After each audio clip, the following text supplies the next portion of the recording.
Kurva yang melengkung habis ini artinya suatu saat wabah ini akan berhenti. Nah, garis ini mewakili kapasitas rumah sakit dan tenaga kesehatan. Jadi semua yang di bawah garis ini kemungkinan besar akan dirawat, tapi yang di atas garis ini kemungkinan besar kesulitan dan bahkan meninggal dunia. Nah, tugas kita adalah membuat kurvanya tuh nggak terlalu melonjak tinggi, sehingga semua orang yang sakit bisa masuk ke dalam rumah sakit dan ditangani oleh petugas kesehatan. Jadi gimana caranya membuat kurva ini menjadi landai? Orang itu sakit nularin orang lain.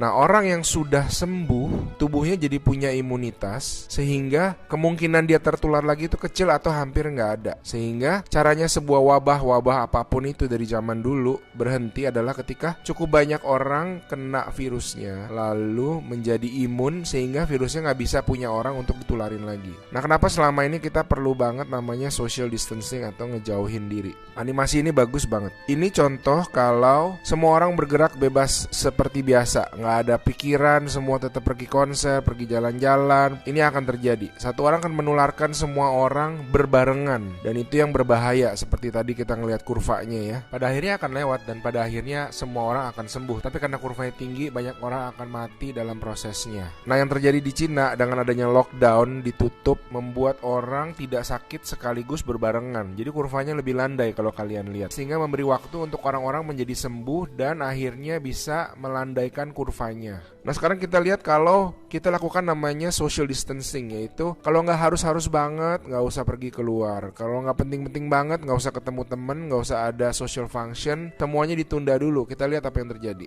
Nah, bahkan ini ada simulasi satu lagi, kalau social distancingnya itu benar-beneran ekstrim, orang nggak boleh keluar, ada jam malam dan sebagainya. Ini yang terjadi. Kita lihat beda banget kan. Jadi ada orang yang akan tetap sakit, tapi mereka bisa masuk rumah sakit dan dirawat. Jadi teman-teman, please do your social distancing, stay at home, work from home, anywhere you can. Ada orang-orang yang gak bisa, saya mengerti, tapi sebisa mungkin lakukanlah semuanya itu. A good way of doing it is to imagine that you do have the virus, yeah, and change your behavior so that you're not transmitting it.